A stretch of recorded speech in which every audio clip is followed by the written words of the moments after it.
They thought erasing me would be effortless. At dinner, the camera tilted just enough to cut me out of the frame, leaving me as a blur in the corner. My name was missing from the seating chart, as if I'd never belonged. No one shouted, no one defended me. Not even my husband, whose eyes slid past mine like glass. But silence doesn't mean defeat. While they performed perfection for the live stream, I recorded every detail, the receipts, the whispers, the cracks in their lies. They believed I was invisible. What they never realized is that invisibility can be a weapon. The restaurant had been decorated to look like a set, not a dining room. Ring lights glared against polished cutlery, and 2 tripods stood taller than the waiters, recording every moment for the family channel. Brielle, my sister-in-law, had been pushing online for months. They wanted the world to see a united family, curated smiles, expensive wine, the illusion of harmony. What they didn't want was me in the picture. My name was absent from the script Brielle passed around before the live stream began. Each relative had a line to say about gratitude, about tradition, about the warmth of togetherness. My husband Ethan's words were neatly printed beneath a cue card. Beside his, a blank space where mine should have been. "Technical oversight," Brielle said, lips barely moving, her eyes never meeting mine. Then she turned back to the crew she'd hired for the evening. Oversight didn't explain why there was no seat for me in the middle of the frame, why the camera angle cut me into a shadow on the edge. I sat down anyway, a glass of water placed before me. The stem of the glass reflected the lights, but the camera turned away. From the screen set up nearby, I saw the live stream version of our family, smiling faces clustered together, laughing as if the room were brighter than it was. I was there too, sort of. My shoulder, a flicker of green fabric, half an elbow that disappeared when the camera panned. They thought no one would notice, but comments scroll fast and people see more than you think. "Who's the woman in the corner? Why isn't she speaking?" "The girl in the green dress looks left out. Is she part of the family?" The comments rose and fell, quick enough to be ignored by Brielle, who hosted like a professional, pouring charm into the lens. My mother-in-law, Evelyn, smiled with the poise of a matriarch, raising toasts, calling everyone by name. Everyone but me. Ethan shifted once, his hand twitching on the table, but he said nothing. His silence pressed heavier than the ring lights. I kept my face neutral. I raised my glass, watching how the crack in its base split my reflection into 2 halves, one erased, one alert. They believed I was cornered, voiceless, forgettable. But invisibility has layers. To them, it was exile. To me, it was cover. After the dinner, when the cameras were packed and the family filtered out in high spirits, I slipped into silence beside Ethan. He said something about traffic, about how nice it had been to see everyone together. His words landed hollow, as if he'd swallowed the lie whole. At home, when the house was finally quiet, I opened my phone and checked the notification count. The comments on the live stream had already been filtered, but not before I captured them. Screenshots stacked like proof no one could unmake. I scrolled further, into places not meant for me. Brielle wasn't careful. She managed 2 group chats, one for logistics, one for image. The second was called Stage Directions. My number was absent. Ethan's was there, however, nestled between his cousins and his mother. They spoke freely, assuming his silence meant allegiance. "Don't let her near the mic. She'll ruin the flow. Crop her out if possible. Background only. This is family branding. Strangers dilute it." And then the sentence that chilled, not for its malice but its precision. "Erase her without saying her name. That's how she disappears." I stared at Ethan's profile picture, sitting quietly among the messages. He hadn't defended me. He hadn't typed a word, only the small gray mark, seen. In that moment, something split sharper than glass. It wasn't just the dinner or the script or the live stream. It was the realization that this wasn't a family anymore. It was a stage, a production designed to cast me as the ghost in the corner. They thought erasure was final. But erasure leaves traces, and traces can become evidence. As I closed the phone, I whispered to myself the line I had carried all evening. I don't raise my voice, I raise the stakes. The game had been declared, and I was no longer the extra. I was the unseen player waiting for my move.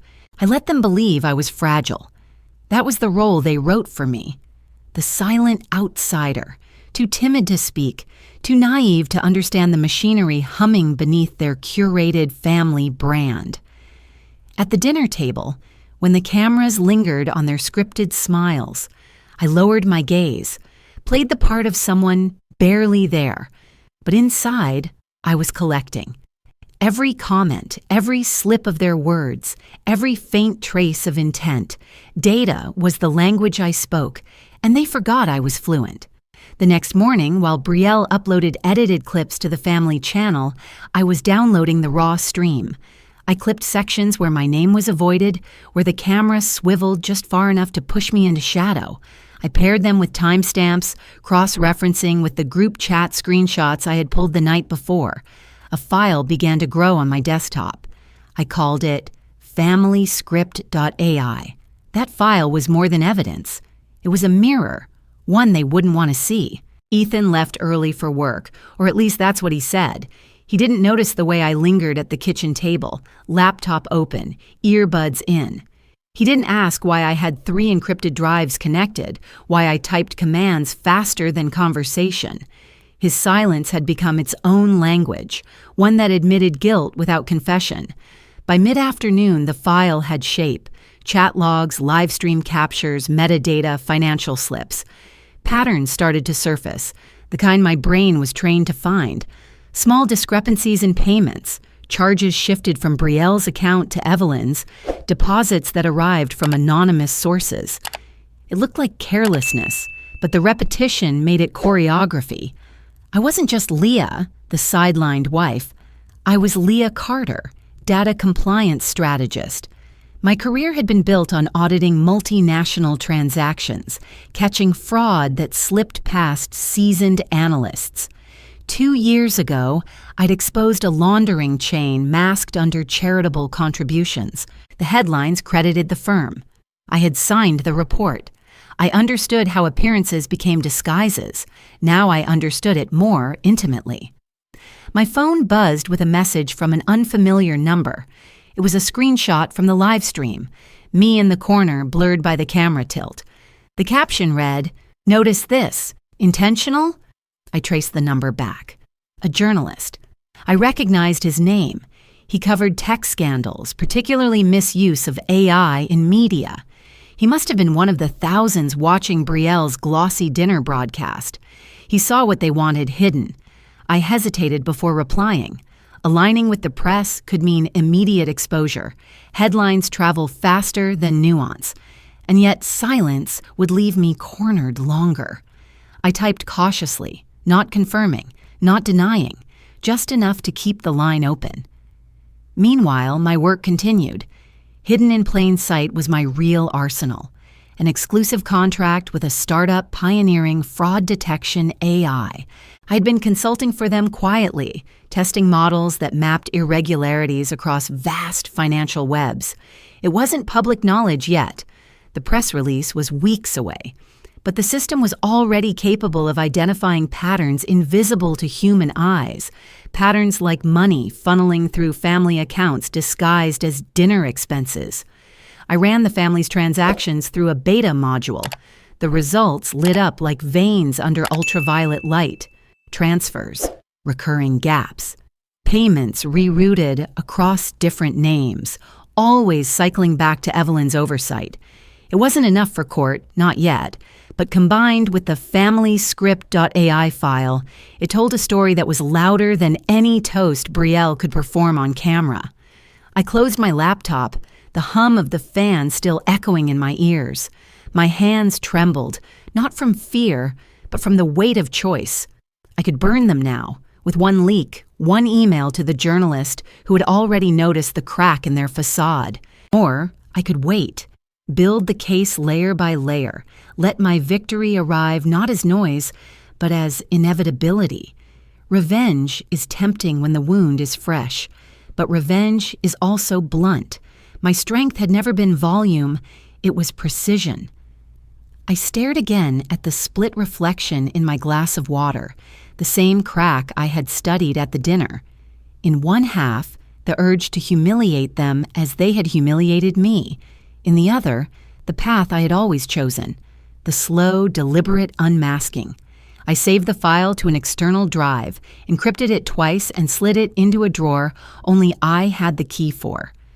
The cursor blinked on the screen, as if asking whether I was ready to take the next step. I whispered to the silence, "Not yet." The game wasn't about noise. It was about timing. And timing, like data, was mine to control. It started to make sense in pieces, like a puzzle I'd been staring at for years but never arranged. Every accident now looked deliberate. My wedding photos, where my veil had been cropped so only Brielle stood beside Ethan. The glossy magazine article about the family's philanthropic legacy, where my name was absent, though I had managed the entire logistics.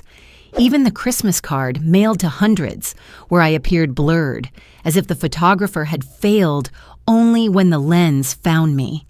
I had blamed chance, error, oversight. But accidents do not repeat themselves with such precision. The director of it all wasn't Brielle. She was just the actress, hungry for applause. The hand behind the curtain was Evelyn, my mother-in-law. The matriarch's smile had always looked too perfect, her compliments laced with condescension. Now I understood. She didn't fear me because I was weak. She feared me because I could not be controlled. The evidence aligned. Group chats hinted at mother's approval, payments rerouted under her oversight. The instructions in Brielle's messages echoed Evelyn's phrasing, even her clipped punctuation. It wasn't just pettiness, it was orchestration. My erasure was not spontaneous cruelty. It was policy. When the realization settled, it came with a colder truth.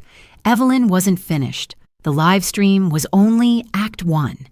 She had built her brand as the guardian of family reputation. To remove me permanently, she would need more than silence. She would need a scandal. It arrived 2 nights later. Ethan called me into the living room, his voice taut, phone shaking in his hand. On the screen was a video. Me, my face, my voice, confessing to fraud, admitting I'd manipulated financial records at my firm for personal gain. The background was my office, the lighting eerily accurate. My voice faltered at all the right places. It was seamless, terrifying in its detail. "It's already spreading," Ethan whispered. His eyes were wide, but not with disbelief, with suspicion. "Is it true?" The question cleaved through me. The man who had promised vows of trust couldn't tell the difference between me and an algorithm. "It's fake," I said, but my voice cracked. "It's a deepfake. You have to believe me." He didn't answer. He set the phone down, rubbing his temples like he wanted to erase the image from his mind, but couldn't. By morning, the video had migrated across platforms, reshared with commentary, hashtags calling me corrupt, unfit. My inbox swelled with demands for clarification. Colleagues reached out, hesitant, asking if there was context they needed to know. Silence from leadership meant only one thing. They were considering distance. I worked quickly, contacting the journalist who had messaged me after the live stream. He confirmed what I already suspected. The video bore the fingerprint of advanced manipulation. But proving that to the public would take time, and time was the only currency I didn't have. The betrayal widened when I confided in Marissa, a colleague I had trusted for years. She listened, eyes soft with sympathy, before assuring me she would handle internal conversations. Hours later, I learned she had forwarded confidential details of my consulting contract, leaking them to the very circles feeding the scandal. What I thought was an ally was another knife slipped between my ribs. Calls from the firm's board arrived like blows. Effective immediately, I was suspended pending investigation, access revoked, email frozen. The identity I had built. Decades of work, nights poured into numbers, mornings spent sharpening analysis, snatched away in a single motion. At home, Ethan avoided me, sleeping in the guest room, his silence heavier than accusations. His loyalty bent toward the gravity of his family, toward the mother who had orchestrated this opera of humiliation. I saw it in the way he averted his gaze, as if looking at me meant confronting the possibility of betrayal, his or mine. By the week's end, I had lost both anchors, my career and my marriage. I stood in front of the mirror, watching my reflection fracture under the same crack in the glass I had noticed at dinner. One half showed the woman they wanted erased, disposable and disgraced. The other half stared back with fury I could barely contain. For the first time, I admitted to myself. They had succeeded. They had pulled me from the stage, replaced me with a phantom, and convinced the audience I was guilty. Rock bottom is not quiet. It roars in your ears, reminding you of everything stripped away. I clutched the encrypted drive in my hand, the one with familyscript.ai, feeling its weight as both lifeline and curse. Evidence meant nothing if no one believed the person presenting it. Evelyn had won this round. She had scripted my fall, directed my humiliation, choreographed the silence of her son. But every performance ends, and I still had the file. Rock bottom left me hollow, but hollowness has room for fire. The deepfake had scorched my name, my career, my marriage. Yet beneath the ashes, something still pulsed. I had not fallen blindly. Long before the scandal, I had prepared for storms, and storms, by nature, clear the air. Months earlier, I had signed a contract no one in my family knew about. It was with an investment fund backing a small but fierce startup focused on one thing: truth. Their technology specialized in detecting fraud and exposing deepfakes at a forensic level, building algorithms precise enough to dismantle lies woven from pixels. I had agreed to be their strategist, guiding compliance and data ethics. While Evelyn choreographed my erasure, I had already laid the groundwork for resurrection. But survival needed more than algorithms. It needed people. I found allies where they least expected. The first was Emily, a young lawyer who had once endured Evelyn's disdain at a charity gala. I remembered the way Evelyn dismissed her credentials, introducing her as the girl who fetches contracts. Emily had never forgotten. When I reached out, she agreed instantly, offering legal strategy sharp enough to cut steel. The second was Anna, Ethan's youngest sister. She, too, had been excluded from family branding, her degree in art history deemed unprofitable, her quiet opinions drowned beneath Brielle's constant performances. When she saw how easily I had been erased, she recognized her own reflection. She brought not only empathy, but access, archived family records, emails, and the kind of whispered stories that only siblings knew. The third was the journalist who had noticed me in the corner of the live stream. He had watched my ghosted presence and smelled the rot beneath the glossy facade. His network was wide, his appetite for truth relentless. He became the voice I couldn't raise. Together we formed an unlikely coalition. The outcast, the ignored, the underestimated. I shared with them the encrypted drive, familyscript.ai. We layered it with the startup's detection system, running the deep fake through analysis. Within hours, the truth unfolded. Artifacts in the pixels, mismatched shadows, glitches, invisible to human eyes but undeniable to machines. The confession was fake. My ruin had been fabricated. Emily crafted the legal narrative: malicious defamation, orchestrated fraud, financial manipulation. Anna unearthed receipts Brielle had hidden, transfers disguised as event costs, funneled into accounts under her name. The journalist prepared the story, timing it with precision. We chose our battleground, the FinTech Summit, a stage Evelyn herself respected, a conference where investors, regulators, and press converged. It would not be a private reckoning in a living room. It would be public, undeniable, irreversible. The day of the summit, I stood backstage, heart pounding against the weight of everything I had lost. The screens glowed with anticipation. Speakers before me preached about innovation, trust, the future of finance. When my turn came, I walked to the podium not as a victim, but as a witness.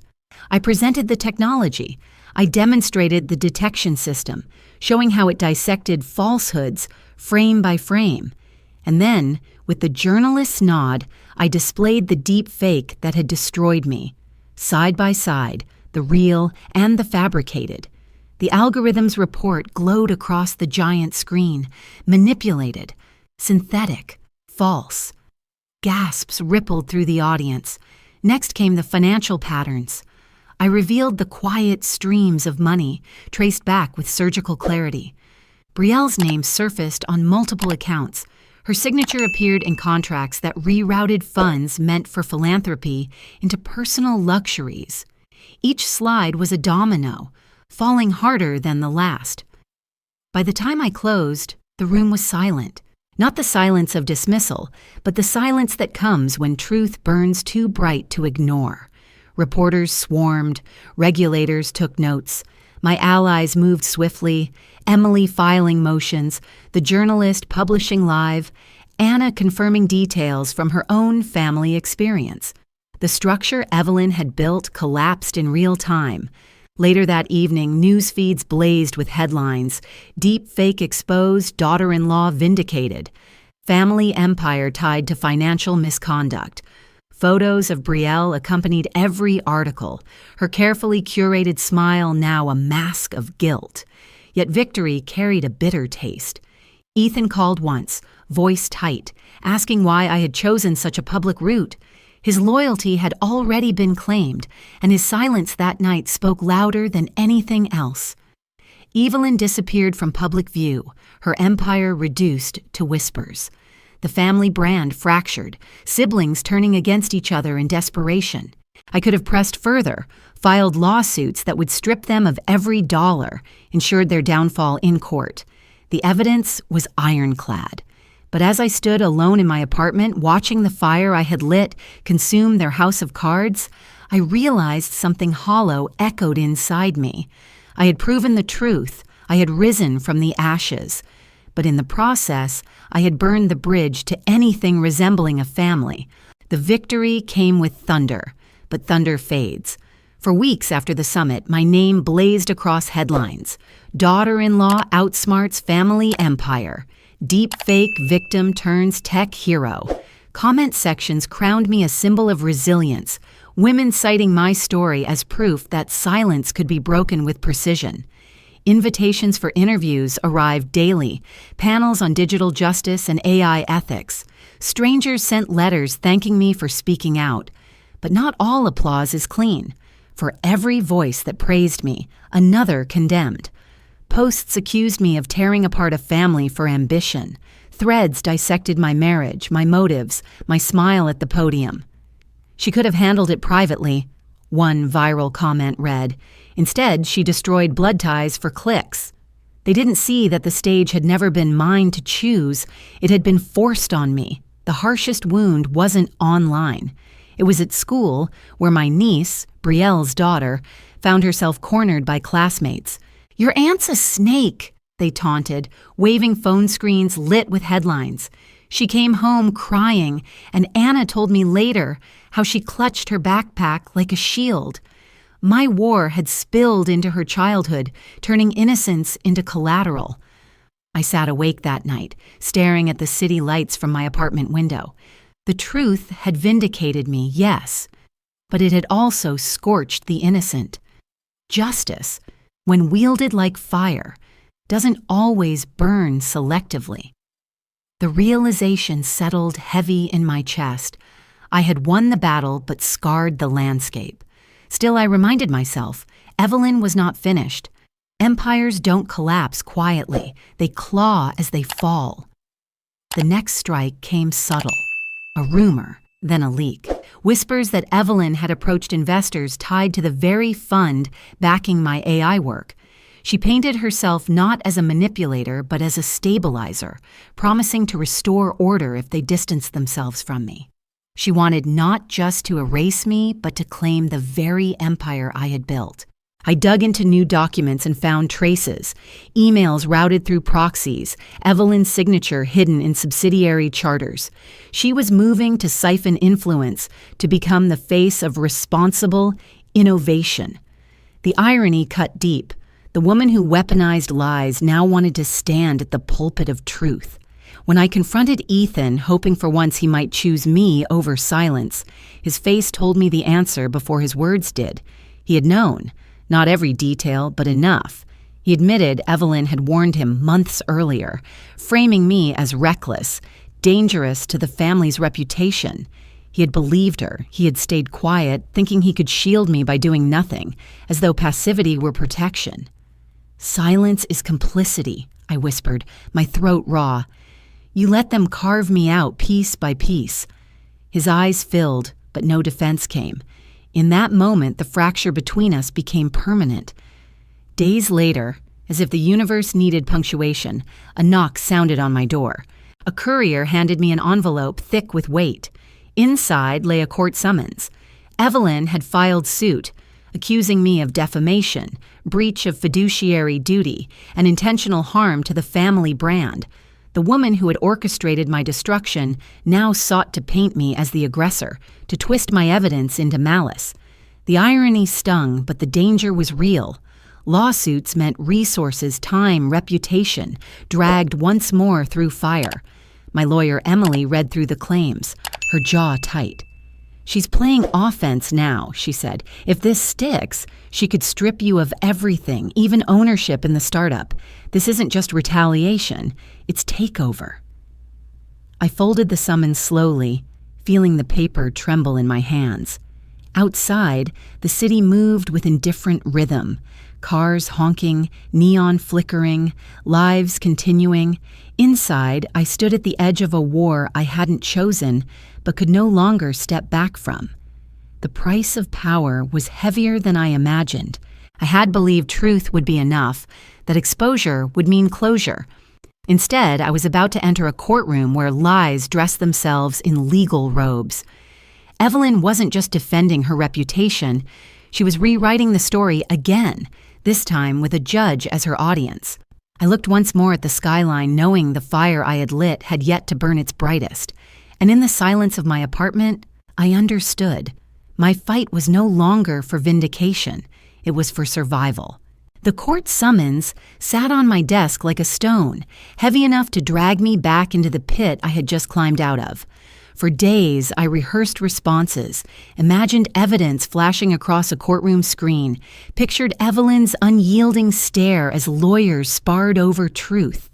But beneath the strategies lay exhaustion, a bone-deep weariness that no victory could wash away. I realized something Evelyn never would. Winning against her wasn't the end. It was another round of the same game, one she had written, one where family became weapon and silence became currency. So I asked myself a question no one else dared. What if I refused to play? The thought cracked open a new reality. Retribution would keep me chained to their script.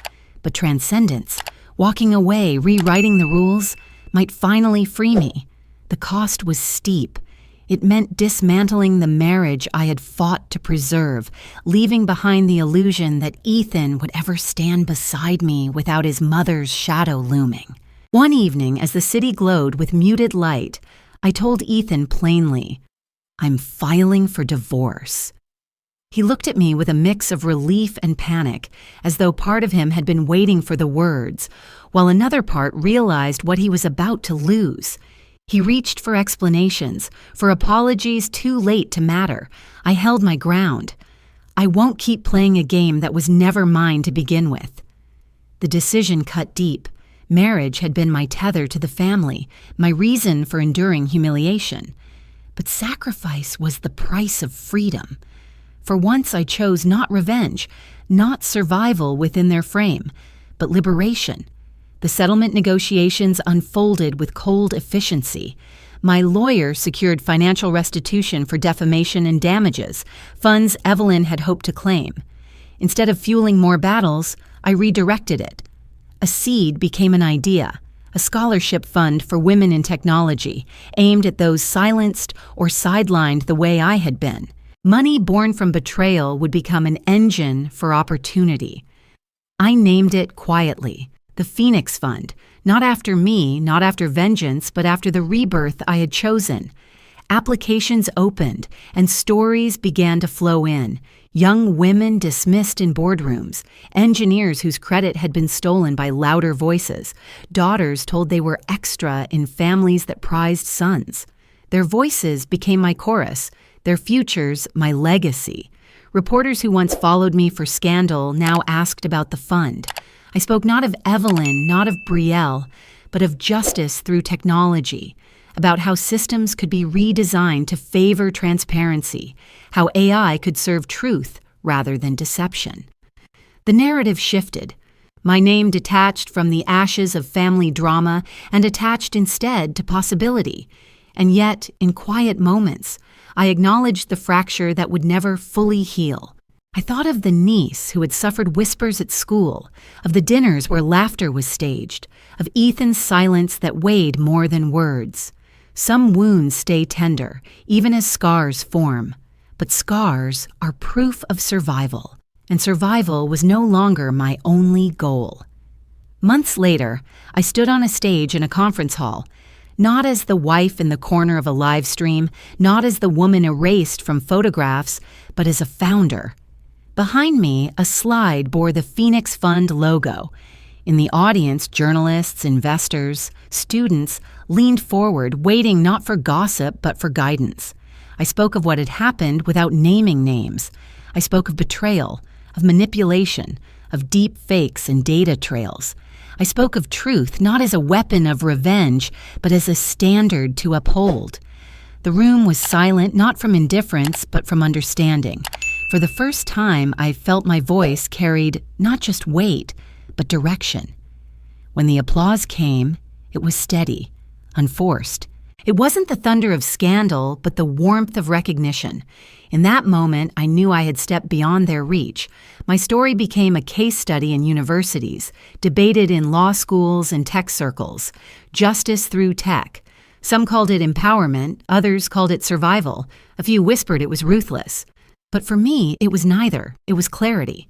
The last time I looked at Evelyn was in a courtroom hallway, months after the divorce. She passed me without a word. Her empire fractured, her grip loosened.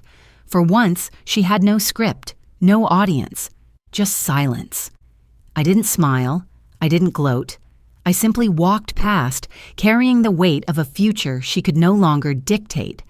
And now, as I write these words, I leave one question lingering. Because stories are mirrors, and mirrors reflect not just me, but you. If you were betrayed by the very people who vowed to call you family, would you seek revenge until nothing remained? Or would you walk away, raise the standard, and build something greater from the ruins?